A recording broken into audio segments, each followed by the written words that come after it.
A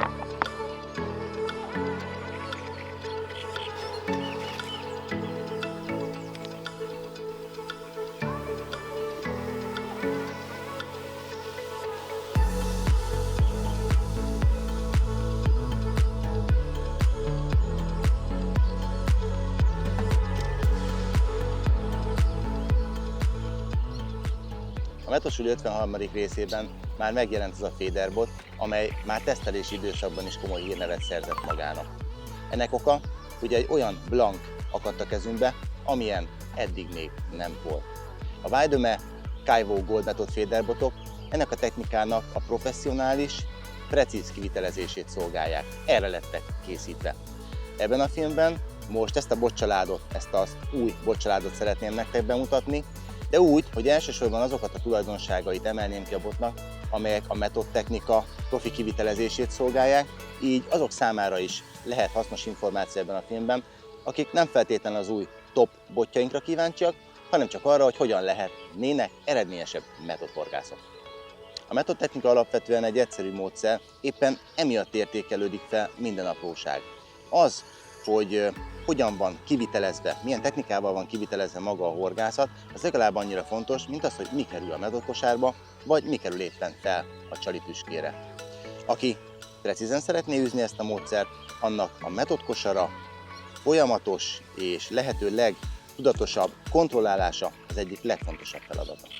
Az ilyen halban gazdag vízterületeken, mint ez is, ez speciál a székesfehérvári Palotavárosi Felsőtó, a halfogás garantált. Nem árulok zsákba macskát, aki bedob a vízbe, az fog halat.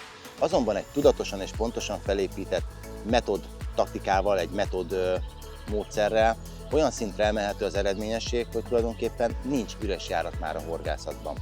Ezért van az, hogy ezeken a vízterületeken megrendezésre kerülő horgászversenyeken mindig az nyer, aki az adott időszakban, az adott napon a lehető legjobb módszert választja a legjobb felszerelésekkel. És értem ez alatt azt, hogy a lehető legpontosabban tudja meghorgászni az általa választott területet, a lehető legtöbb halat tudja szájba terelni, mert kevés a halvesztés, és ami nagyon fontos, hogy a lehető legszebben tudja azt az egyetlen egy kosárnyi eledelt úgy pozícionálni, hogy minden egyes dobásra halat fogjon.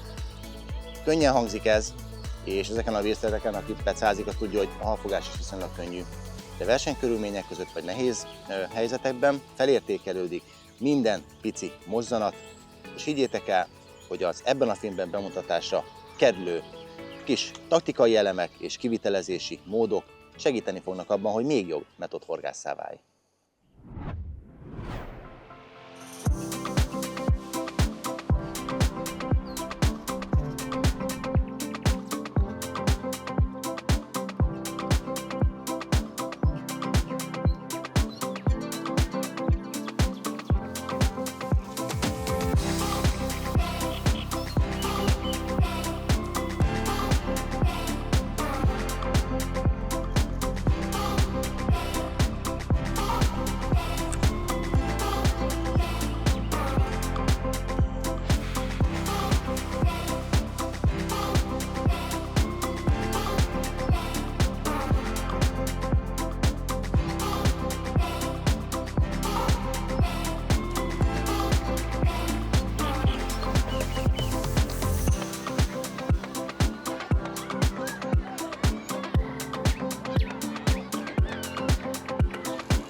A leggyakoribb hiba, amit én látok horgászoknál, az az, hogy egész egyszerűen a felszerelésükben nincs meg a szükséges harmónia. Ugye egy jó, rugalmas metódbot az alapfeltétele annak, hogy a kosár dobása, a vízre érkeztetése, süllyesztése, fenéken pozícionálása az megfelelő legyen, azonban egy jó bot önmagában nem túl sok mindent ér, hogyha nincsen mellette olyan kiegészítő, mint mondjuk egy orsó, vagy megfelelő zsinór, vagy megfelelő kosárválasztás. Ugye az orsó, az nagyon fontos, nézzétek meg ezeket a gyönyörű kecses bottesteket, ezeket rendkívül módon elbutítaná például egy nyeletőfékes orsó. Egész egyszerűen nem összeegyeztethető egy nyeletőfékes orsó egy aktív pörgős metódhorgászattal. Ezekhez a botokhoz elsőfékes és lehetőleg gyorsfékes orsó illik. Mégpedig azért, mert itt bedobás után az orsó fékjéhez tilos hozzányúlni. Ugyanis ha meg van nyitva az orsó fékje, és kapásnál, esetleg egy vehemensebb botgörbítős kapásnál az megszólal, akkor már az nagyban rontja az önakasztást, valamint, hogyha a hal érzi egyből az akadás után, hogy van lehetősége megindulni, akkor meg is fog indulni. Meg kell akadályozni azt, hogy lendületet vegyen, ehhez pedig satura húzott fékkel, és ott kell ülni a bot mellett, és le kell reagálni a kapást. Nem azért kell lereagálni a kapást, hogy bevágjunk és megakasszuk a halat, mert ha jól csináljuk a dolgunkat, akkor az önakasztás minden esetben megtörténik. Azért kell ott lennünk, hogy azonnal megfékezzük a kirohanását, és irányt mutassunk neki, hogy merre kell kifelé jönnie. Ehhez pedig, mondom, gyorsfékes orsó kell, mert fárasztás közben, utána a későbbiekben már kell, illetve lehet és kell is sokszor féket engedni, annak érdekében, hogy ne lógjon meg a halunk. A hosszabb változatokhoz, mert ugye ez a Gold Method Feeder bot család négyféle botból áll, 390 heavy, 380 medium heavy, 360 medium és 330 light. Tehát a hosszabb változatokhoz inkább 6000-es orsót javaslok, annak érdekében, hogy a bevontatás gyors legyen, hogyha üresen kell kivenni a végszeléket, valamint a nagy erejű, lendületes, pontos és úgymond távoli vagy középtávoli dobásokat segítse. Ehhez, ami most fenn van, Fine Carbon 6000-es, a 390-esen, 380-ason is még az van, a 360-asra már csak 5000-es változat került, és a 330-as Lightra már csak 4000-es. Egyébként azért ebben a négy méretben kerül ez a top Method bot forgalomba, mert ezek a leggyakrabban használt méretek az ilyen jellegű tavakon, akár versenyszituációkban, akár pedig finomszelékes horgászatok során, mert ezekkel például a 390-essel nagyon könnyedén elérhető akár a 70-80, sőt 90 méteres távolság is, pontosan finoman meghorgászva, míg a legrövidebb változattal akár 1 méterre a parttól is van esélyünk jó halakat fogni.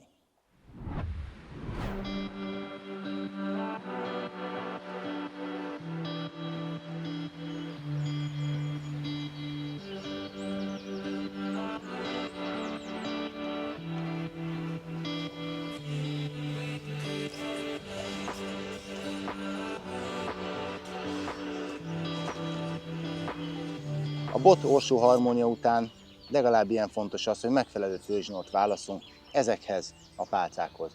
Ugyanis nagyon sokszor látom ezt is, hogy sok esetben túl vastag, de van olyan is, hogy túl vékony főzsinór kerül fel egy adott orsó dobjára.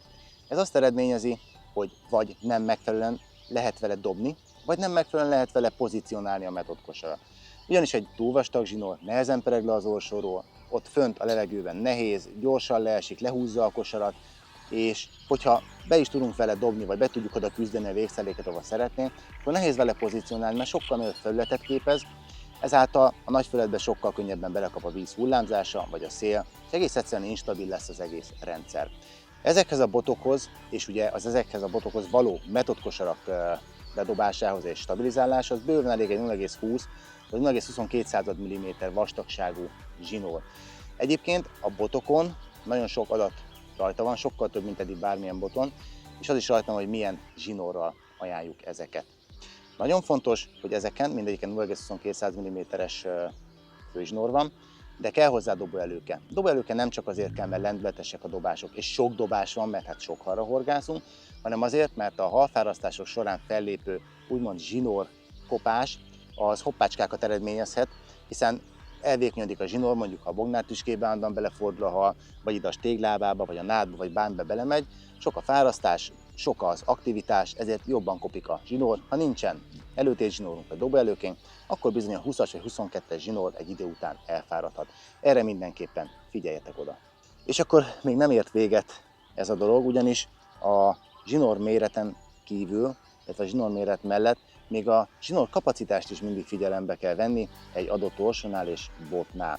Ugyanis nagyon sokszor látom, hogy akár még jó is lehet az orsó az a bothoz, ami rajta van, és még a zsinór méret is jó lehet, viszont nem vette figyelembe a horgász a zsinórkapacitást, és túl kevés zsinór került a dobra.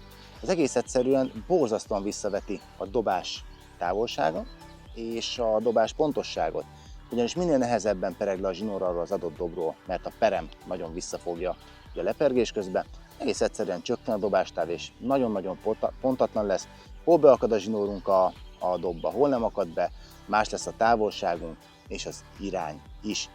Sőt, arra is kell figyelni, hogy nehogy túltoljuk a zsinór mennyiséget, mert hogyha meg lepereg a dobról, akkor meg az első dobásra madárfészket dobunk. Ez főleg akkor érvényes, hogyha sprödebb zsinórt használunk, és ugye az könnyebben lepereg, ezáltal túl gyorsan pereg le, mint ahogy kéne neki lefutni, és akkor összegabölödik. Tehát ahogy itt az orsókon is, ha végig nézitek, látjátok, hogy az alsó peremmel majdnem egy szintben van a zsinór mennyiség. Nagyon fontos, nem azt mondom, hogy mindegyik orsóra kerüljön rá 300 méter tuti zsinór, nyugodtan tegyetek rá 200 méter alátét zsinór, bármilyen régi zsinór, és legyen 100 méter, amit folyamatosan cseréltek, ugyanis az UV és a folyamatos kopás, ez kinyírja a zsinórokat nagyon-nagyon gyorsan, akármilyen jó minőségű is. Én évente legalább 2-szer cserélem, mert egész egyszerűen kell. Nem 300 méter cserélek, csak az utolsó 100-at, mert azért ezekkel a finom botokkal 100 méter felé nagyon-nagyon ritkán dobok, sőt igazából nem is. Úgyhogy 100 méter bőven elég rá, azt érdemes karban tartani és kezelni és figyelni.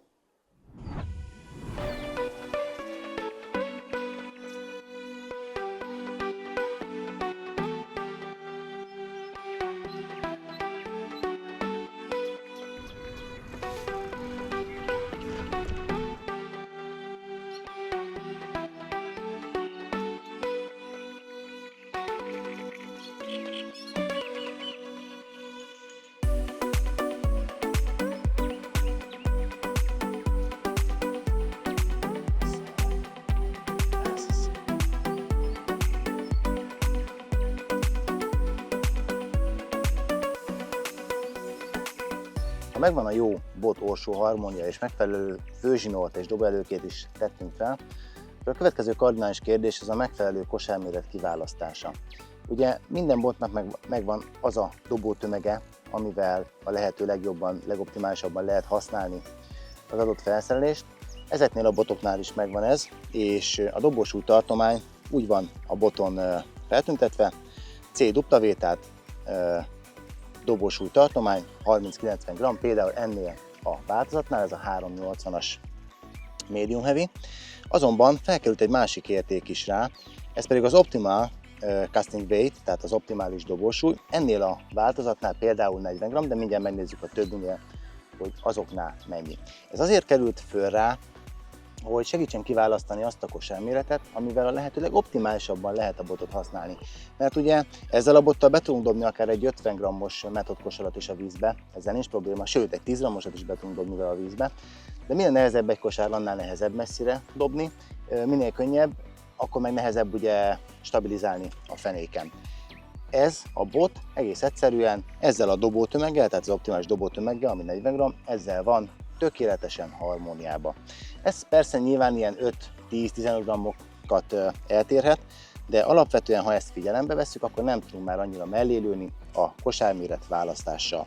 Ugye, mint mondtam, ez a botcsalád 4 különböző méretben található meg a kínálatban, és azért ezekben, mert horgászversenyeken is nagyon gyakran tapasztalható az, hogy egész egyszerűen kell legalább ez a 4 féle úgymond hossz ahhoz, hogy be lehessen hozni egy versenyt, vagy egész egyszerűen egy normális horgászatot. Ugyanis reggelente, amikor ide mindenki érkezik mondjuk egy horgászversenybe a partra, és csörög-zörög, csattog, ajtót csapkod, akkor a hal elugrik távolra. Ezért kell egy 390-es bot, amivel én is most elkezdtem a pecát bent a tó közepén, ott egy nyugalmi zónában, azért lehetett halat fogni. Most pedig kicsit kintebb húzódtam a 380-as bottal. Későbbiekben, mikor már a hal elkezd kifelé mozdulni, hiszen azért tudja ez a halacska, hogy kint kap enni, ezért ki fog ő jönni ide a parthoz, csak ez időbe telik. Kell, hogy legyen olyan botunk, ami alkalmas arra, hogy akár a part közelbe is meg tudjuk őket fogni. Most még ez a 380-as van itt a kézben, és mint ugye mondtam, ennek az optimális dobó tömege 40 g, ez egy 30 g-os dárt kosár rajta, dártakva, ezért ez megtöltve nagyjából 45 g lehet, nem értem pontosan, de hát ez ugye attól is függ, hogy mit töltünk abba a kosárba, meg attól is függ, hogy mennyire tömörítjük, vagy mennyit teszünk, duplán töltjük, szimplán töltjük, félig töltjük, hát ugye ez változhat. De ennek a botnak ez az ideális, és ezzel középtávoli zónákat kényelmesen meg lehet dobni. Nagyon fontos, hogy mindegyik botnak az optimális dobótávolsága az megvan, és ez azért fontos ezt kihangsúlyozni, mert hiába akarunk mi ezzel a bottal mondjuk 90 métert meghorgászni, meg tudjuk vele dobni, de meghorgászni nem. Ugyanis, ha csak úgy bezuhanod a valahova a végszelékünk, az nem jó. Akkor jó például ennek most egy ilyen 60-70 méteres dobás, akkor jó, ha azt legalább 80-90 méteres erővel dobjuk el, mert akkor fog a klipsz megfelelő időbe kiakadni, akkor tudjuk ezzel a bottal tompítani azt a visszarántást, hogy ne repüljön ki a kosarunk visszafelé, és akkor tudjuk szépen lehelyezni és stabilizálni a kosarunkat. Ha ez megvan, és szépen érkeztettük a vízre a kosarat, és utána szépen lesüllyesztettük, akkor már félig nyertük a csatát. A következő lépés az, hogy a zsinort, ha befeszítjük, akkor ne húzzuk el a kosarunkat a fenéktől, és ezért is fontos az optimális dobósúlytartomány, mert ezeknél, a botoknál ugye ez az a tömeg, amit még nem húzunk el a fenéken. Ennél ez a 30 g-os kosár, hogyha befeszítjük, akkor szépen még ott marad a legerősebb spiccel is. Nagyon fontos, hogy mindig feszítsük be a spiccet, azért, mert az önakasztást ez segíti. Ha laza a spiccünk és laza a zsinór, akkor egész egyszerűen hamar felszívja a csalit, ott elbogarászik vele, hogyha nem szúrja meg annyira, nem ugrik meg vele, nem lesz önakasztás. Ha feszes a spiccünk, tehát feszes a spicc és a kosár közti zsinór, akkor a hal, hogyha rászív a csalinkra, megszúrja a száját, megrántja a fejét, akkor 100%, hogy a feszes zsinór miatt a kosarat is megemeli, és ha a kosarat megemeli, akkor mélyebbre megy a horog, megindul, és innentől kezdve a kapás megvan, már bevágni se kell, csak felvenni vele a kontaktot és fárasztani. Mint mondtam, bevágás után azért nem nagyon szabad engedni a halat, mert ha lendületet tesz, akkor elhúzódik a fárasztás. Ezek a botok lehetővé teszik, az elképesztő rugalmas bottestnek hála, hogy nem kell féket használni. Még egy ilyen termetesebb, mint a 3-4 kilós hal esetében is tökéletesen satura húzott fékkel, nagyon fontos, hogy befordított bottal, tehát nem engedjük a botot a hal felé. Vissza lehet húzni a halat, és nem kell féket használnunk. Nyilván ez nem azt jelenti, hogy durván fárasztunk, tehát ez összekeverendő azzal, amikor tépjük a halat. Egész egyszerűen csak megtartom a botot, és a bot elvégzi helyettem azt a munkát, amit csak úgy lehetne, ugye, hogy a fékkel együtt, de ez a rugalmas bottest ez tolerálja a halat, tolerálja a kirohanásait, és tolerálja azt, hogy nincs fék, nem kell fék hozzá. Aztán persze, amikor már másszögbe húzom a halat, fölemelem merítőre, akkor már nyitni kell a féket, mert akkor már meg fog indulni a hal, az 100%, mert megriad, akkor már kell a fék, de ilyen hosszú pórázon, tehát ilyen 50-60-as zsinór hosznál fölösleges. Azért is kell egyébként itt az ilyen vizeken úgymond kicsit szigorúbban bánni a hallal, mert ugye nincs verseny ma, de nézzétek meg, mindenhol rakosbotokat tologatnak, nem tudom, valami verseny lesz itt, és ugye természetesen mellettünk is jobbra-balra ülnek, úgyhogy nem illik átengedni a halat a szomszédba. Most ez mondjuk elfordult oda, de szerencsére rakóssal is éppen halat fáraszt a spori, úgyhogy csak nem gabolodik össze a két állat.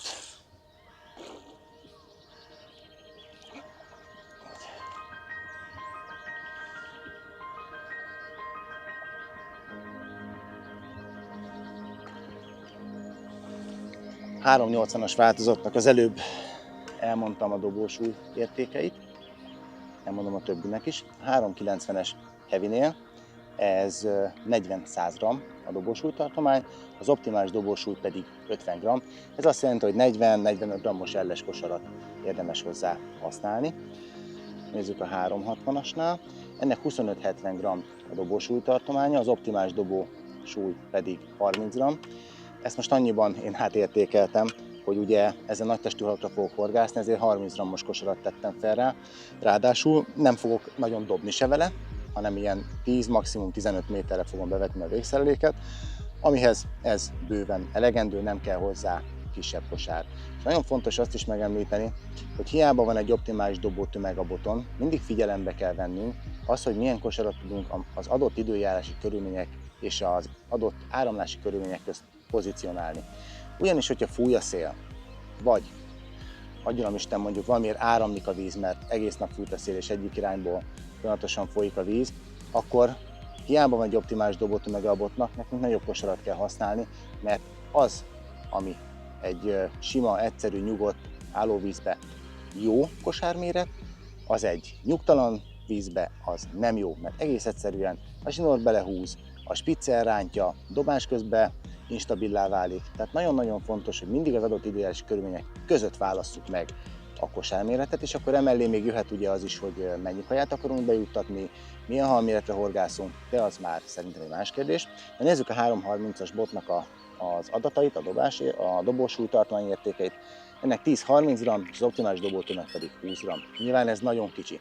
Tehát, hogyha felraknék erre egy 10 g-os kosarat, már pedig én rátettem egy 15 g-osat, akkor ez nagyon könnyen instabilá válhat, mondjuk egy 20-30 méteren már, hogyha beindul a víz. De ezzel a bottal egyrészt olyan vizeken horgászunk, ahol tényleg part közelbe kell halat fogni, ez a 30-40 méter maximum, és hogyha 30-40 méter horgászunk, akkor nyilván nem 15 g-os kosár kerülnek, hanem 20 vagy 25 g-os vagy 30 g-os kosár. De ezzel most egészen partközeli pecát fogok végezni, ahol már nem kell dobni, és nem kell hosszú zsinort úgymond elviselni a végszelléknek, amiben belekap az áramlat, ugyanis ezzel itt a nád szélébe fogok súnyozni.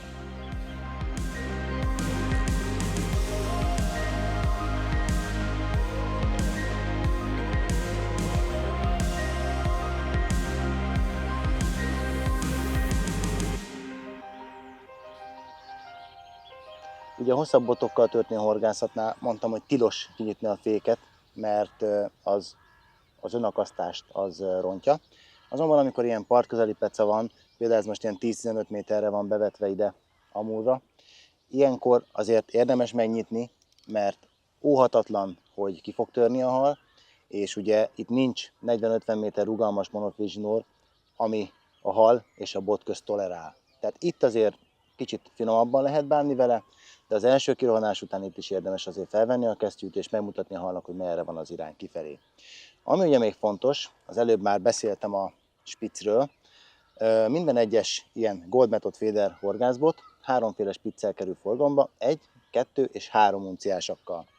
Ezeknek a spicceknek a kiválasztása nem feltétlenül annak a függvénye, hogy milyen kapást produkálnak a halak. Mert metódhorgászatnál, amikor önakasztás történik, azért a kapás elég látványos tud lenni, hiszen felköti magát a hal és menekül. Mi már csak azt a folyamatot látjuk, amikor szalad vele. Viszont nagyon fontos az, hogy a kosármérethez, tehát a távolsághoz kell a spiccet nekünk optimalizálni, ugyanis minél erősebb a spicc, a könnyebb kosarakat annál előbb el tudjuk húzni a helyéről.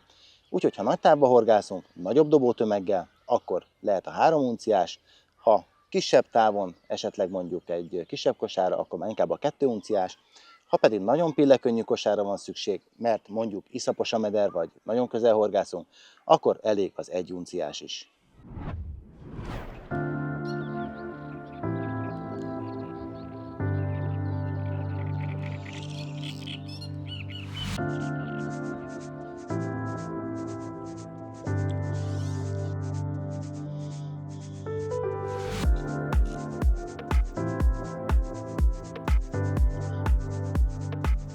Akármennyi hal is van ezekben a vizekben, nem mindig történik az, amit mi akarunk. Én például most ilyen 8-10 méterre szórok reggel óta ilyen erjesztett kukoricát, hogy meg fogok rajta Amurt, de ezen a távon olyan mennyiségű kárász van, hogy egész egyszerűen metódtechnikával nem tudom megforgászni ezt a sávot, miközben rakosbottal ők meg tudják horgászni, bár Amurt egyet láttam eddig náluk, de ők ugye nagy csalival ki tudják zárni ezt a kárászt a játékba, úgyhogy kicsit bejjebb kellett mennem, és ezért is jó ugye ezek a bot méretek, mert ezekkel tudunk lépkedni távolságokat, hogyha arra van szükség. Most például ezzel az erjesztett kajával, ezzel a Ferventix Method kajával nem ezt a 8-10 métert horgászom meg, hanem megdupláztam a távot, 20 méterre dobok, és nagyon érdekes, hogy ott már nincs kárász. Tehát nagyon tud ez a hal úgymond rétegződni, hogy ilyen 10 métereken belül egy bizonyos halfaj van, egy bizonyos halfaj nincs. Marha érdekes ez, és akármilyen halbőség is van ezekben a tavakban, ezen a 8-10 méteres távon lefogadom, hogyha reggelig horgásznék, akkor is csak kárász fognék, mert olyan mennyiségű van ott, hogy nem fér oda más hal, még 10 méterre bentebb még nem volt kárász, csak pont. Nagyon durva.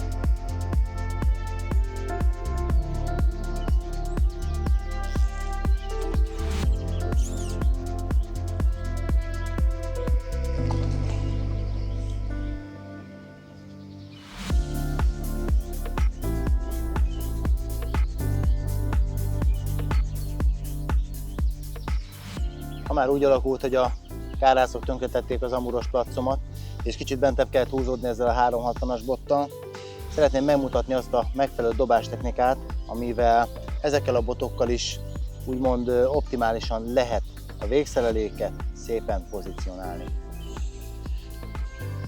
Az első és fontos dolog, hogy amikor kiakad a klipszünk, engedjük a botot kicsit abba az irányba, amerre megy a kosarunk, és hogyha lesüllyedt a kosár, ezt abból vesszük észre, hogy visszahozza a spiccünk, tegyük le a botot úgy, hogy nem mozdítjuk el a kosarunkat a helyéről.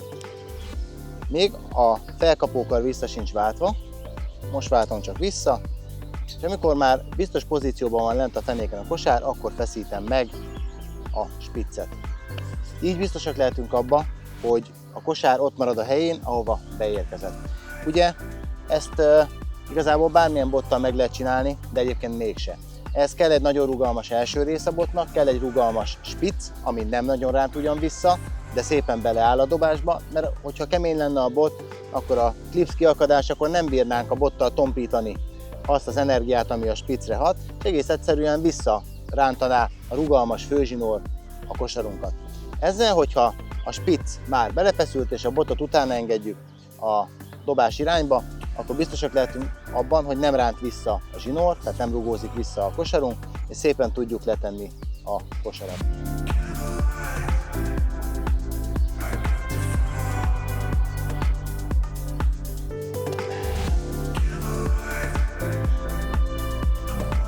Metodversenyeken egyébként ez a 360-as médium erősségű horgászbot az, ami leggyakrabban kézbe kerül, ennek pedig az az oka, hogy az átlagméretű halakat ezzel lehet a lehető leggyorsabban szágba terelni.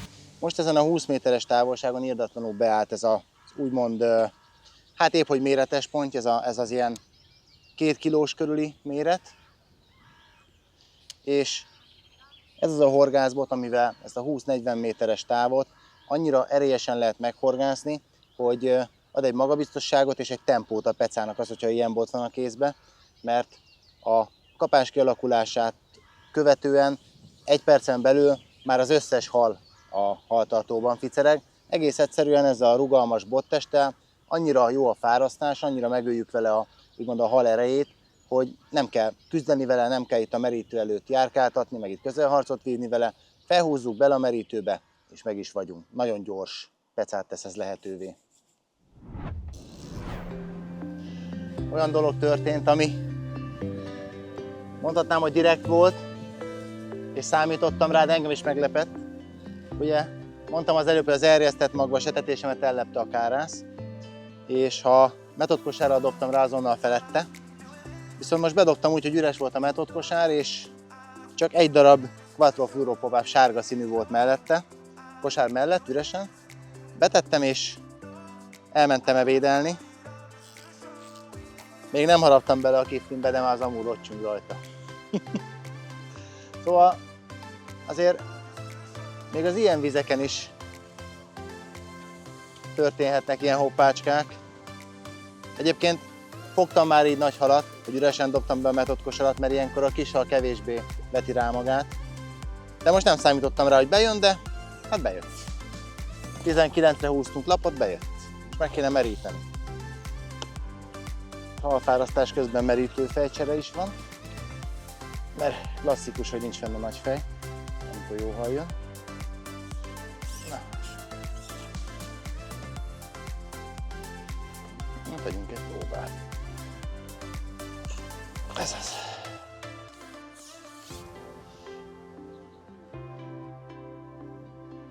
Volt már jobb formában is szerintem ő is, de legalább amúr.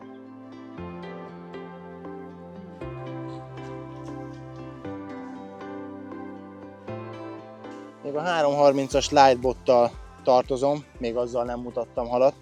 Ezt a botot elsősorban a parcéli horgászatokhoz készítettük, olyan szituációkban, amikor nem kell messzire dobni, ilyen 15-30 méter neki az optimális távolság.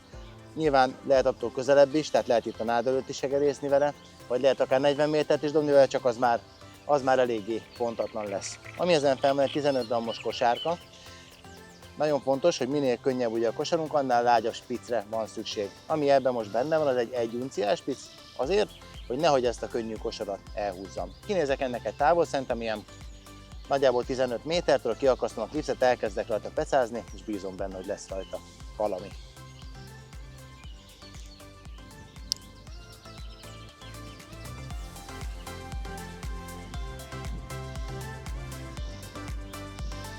Az ilyen kiskosárnak az egyetlen hátulütője és a hátránya az az, hogy a vízmozgást nagyon könnyen elmozdítja. Ez történik most is, feltámadt egy erős szél, amikor neki kezdtem ezzel pecázni, akkor gyanús volt, hogy ez nem lesz elég, ez a 15 g. Egész egyszerűen nem áll meg. Nem a bot húzza el, hanem a zsinór. Hiába az csak 10-15 méter, ami a kosár és a spitz közt van, belekap és fontosan elrángatja. Nincs mit tenni, ezen nehezíteni kell. Erre én a legegyszerűbbet használom, ezt úgy hívják, hogy felnisúly.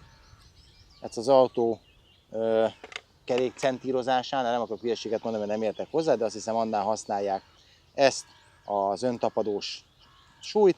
Erre ráteszek egy 10 g-ot, úgyhogy nem 15, hanem most már 25 g-os a kosaram. Ez remélhetőleg már stabilizálni fogja ezt a kosárkát, és fogok vele halat.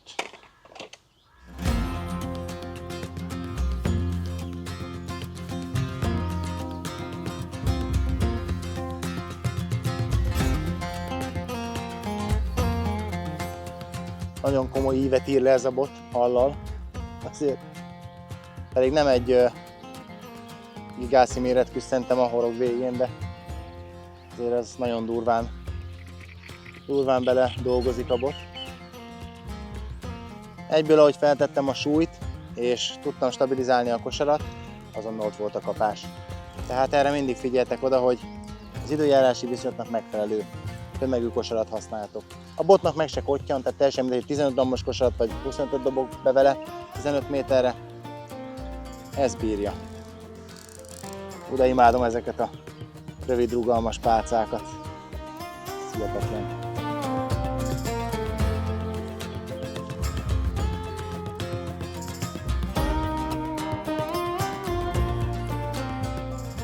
A Gold Method Feeder 330-as leglágyabb, tehát light karakterisztikájú tagja van a kezemben.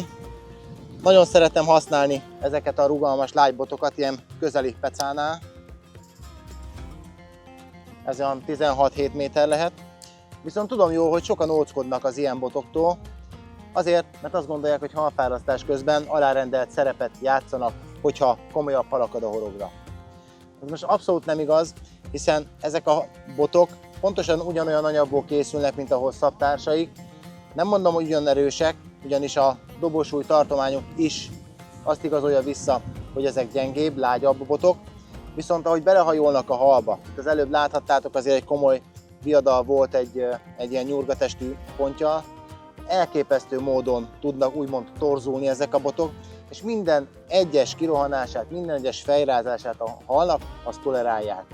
Ez olyan egyébként hasonló ahhoz, mint itt a rakósbotos kollégáknál a rakósbotgumi, hogy az is egy rugalmas dolog, viszont folyamatos ellenállást képez, ezáltal a hal jobban elfárad, mintha egy durung bottal pajszerolnák kifelé. Hát pont ugyanez van ezekkel a lágybotokkal, nem kell velük finomkodni, bele kell állni, bele kell tartani a halba, és higgyétek el, hogy óriási peca, nagyon nagy élmény, ilyen kis pirinszka botokkal nagy halakat fogni. Itt rövid távon ugye ki van engedve a fék, de bevágásra azonnal ráfogok a dobra, így az akasztás jó lesz. Majd lehet behúzni a féket, mert ennél a botnál ezt nem kell használni, hogyha nem nagy a hal. Nézzétek ezt a rugalmas bottestet, tehát elképesztő, hogy milyen szinten tolerál mindent. És már is itt van a hal kint.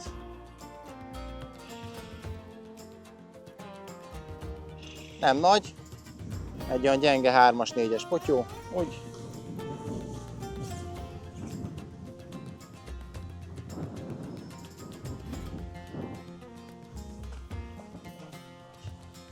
Szerintem nem volt 20 másodperc. És ott van.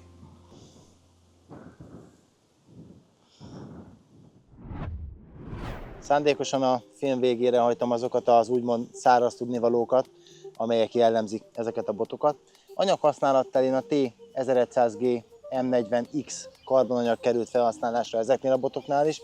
Ugye ez látszódott szerintem halfárasztás és dobás közben, hogy milyen elképesztő torzulásra képes az ebből az anyagból készült bottest. Tulajdonképpen csomót lehet rákötni, nyilván nem érdemes, de elképesztő, hogy milyen lágy, amikor halfárasztásról van szó, mennyire rugalmas, dobáskor pedig milyen jó gerince van, könnyedén lehet vele akár nagy távolságokba is bevetni az optimális méretű metodkosarat. Arról már tettem említést, hogy ezeken a botokon az eddigiektől lényegesen több információ található. A hosszúságon kívül van egy olyan feltüntetve, hogy erősség, amely a két hosszú változatnál, tehát a 380-as és 390-esnél 4500 g, míg a 360-asnál és a 330-asnál ez 4000 g. Ez annyit tesz mindössze, hogy ekkora tömeget tudtak vele felemelni, úgyhogy nem tört el a bottest. Tulajdonképpen ennek horgászat közben valami kevés jelentősége van, viszont nagyon jól jelzi azt, hogy micsoda iszonyatos erőtartalékokkal rendelkeznek ezek a botok. Ami még itt található, egy mainline, tehát főzsinór vastagság ajánló. Ez a botoknál mindegyiknél 0,18-tól 0,22 mm terjed. Hát ezekhez a botokhoz igazából teljesen fölösleges vastagabb zsinórt használni, vékonyabbat pedig indokolatlan. Továbbá, ugye arról már beszéltünk, hogy van egy dobósúly tartományi érték, tehát két érték közt meghatározva, és van egy optimális dobósúly, ami mindegyik botnál fel van tüntetve. Ezen kívül, ugye, ami még rajta van, az az, hogy 3+3 tag, tehát 3 tagos és 3 spic van mindegyikhez, 1, 2 és 3 unciásak. Mindegyik spic sárga színezést kapott, annak érdekében, hogy az ilyen úgymond zavaros hátterű vízháttérnél is nagyon jól látszódjon. Bár mondom, itt a spicnek sokkal fontosabb feladata, hogy a metodkosár pozícionálásban részt vegyen, és úgymond azt tudja tökéletesen prezentálni, mint az, hogy a kapást érzékeljük, mert hogyha a ponty a metodkosár rászív, akkor vélhetően önakasztás történik, és mi már csak azt látjuk, hogy menekül a hal. A bot egyébként gyönyörű, szép kialakítású, de ez nem meglepő. Nagyon fontos, hogy ennek sincs túl sok köze ahhoz, hogy mennyi halat fogunk vele, viszont azt azért érdemes tudni, hogy egy ilyen minőségű bot, tehát az a minőség, amit ezek a botok képviselnek, ez nem jelenhet meg úgymond slendrián módon. Elképesztő szép aranyozott betéteket kapott ez a fekete bottest, gyönyörű aranybetétekkel és aranyozott feliratokkal lett ellátva. A gyűrűk ilyen színesek, nagyon feldobja ezt a botot. Egyébként a gyűrűkre visszatérve, természetesen a boton végigfutó összes gyűrű az szikbetétes, nagyon komoly kopásállóságú, és a botokon lévő gyűrűk úgy lettek elhelyezve, hogy a lehető legjobban segítsék az erő eloszlatását. A gyűrűk egyébként nem nagyok, tehát ez nagyon fontos, hogy még a spic gyűrű is elég szűk, így aztán dobóelőkével is csínyán kell bánni, legalábbis a dobóelőke csomóval. Érdemes felvastagodót választani monofilból, fonotból pedig lehető legvékonyabbat, ami egyébként 0,18-as, 0,20 mm, annál vékonyabban nem kell gondolkodni. Azt is mondtam már, hogy 4 méretben érhető ezzel a kínálatban, a 330-as, 360-as, 380-as és 390-es változatokban. Igazából azoknak ajánlom ezeket a botokat, akik vagy versenyszerűen metodoznak, vagy új szintre szeretnék emelni a saját horgászatukat, mert ezek a botok, ezek olyan szinten lettek úgymond csúcsra járatva, tehát minden egyes tulajdonságok annyira precízen a metodhorgászathoz lett optimalizálva, hogy ezekkel nagyon-nagyon jókat és élvezeteseket lehet horgászni, akár az ilyen intenzív vizeken is. De mondom, a horgászversenyzők számára pedig ezek olyan megbízható társak, amelyekkel az ilyen jellegű vizeken az összes zónát, az összes távot tökéletesen meg lehet horgászni, bent a közepétől egészen a láb alattig. Nagyon fontos azt is megemlíteni, hogy sokan óckodnak attól, hogy ilyen jellegű horgászbotokkal nagy halakra horgásszanak, bár ma nagyon kapitális hal nem akadt a horogra, de biztosan állíthatom, hogy ezek a botok akár 20 kg-s hal kifogására is alkalmasak, ha jól van, harmonikusan van összeállítva hozzá a végszerelék. Szóval, hogyha szintet szeretnétek lépni, vagy a piacon található egyik legjobb metodbotot választanátok, akkor ajánlom ezt figyelmetekbe. Ebben nem fogtok csalódni, azt tudni. Majd elfelejtettem kiemelni a botoknak azon tulajdonságát, hogy nagyon gyors a csillapítása a spicceknek. Ez alatt azt értem, hogy dobás után nagyon gyorsan beállnak az irányba, és nem lifegnek, nem csapkodnak ott össze-vissza, mert az eredményezi azt, hogy visszatekeri tulajdonképpen a spitz önmagára a lepergő zsinort, és történik egy szakadás, vagy rosszabb esetben bottörés. Ezeknél a botoknál ilyen nem történt, és nem fordulhat elő, mert elképesztő sebességgel állnak be abba az irányba, amiben a dobás történik. Pontosan ezért lehet egyébként ennyire távolra, és ennyire pontosan dobni ezekkel a nagyon-nagyon finom botokkal. Ez a Method Suli epizód szinte teljes egészében a By the McIvo Gold Method Fader botoknak lett szentelve. Fontosnak éreztem ezeket az új top method botokat részletesen is bemutatni, ugyanis ezek új szintre emelik ennek a technikának a művelését. Hogyha tetszettek ezek, akkor nagyjából nyár közepétől úgy gondolom, hogy kereskedelmi forgalomban is elérhetők. Hogyha szeretnél róluk többet megtudni, akkor keres engem bizalommal. Ha pedig tetszett ez a film, akkor kérlek, nyomj egy lájkot, és hasonló minőségi horgászfilmeket a Haldorado Fishing TV YouTube csatornáján találsz. Találkozzunk legközelebb is, addig nyári szünet mindenkinek, horgászatok a lehető legtöbbet.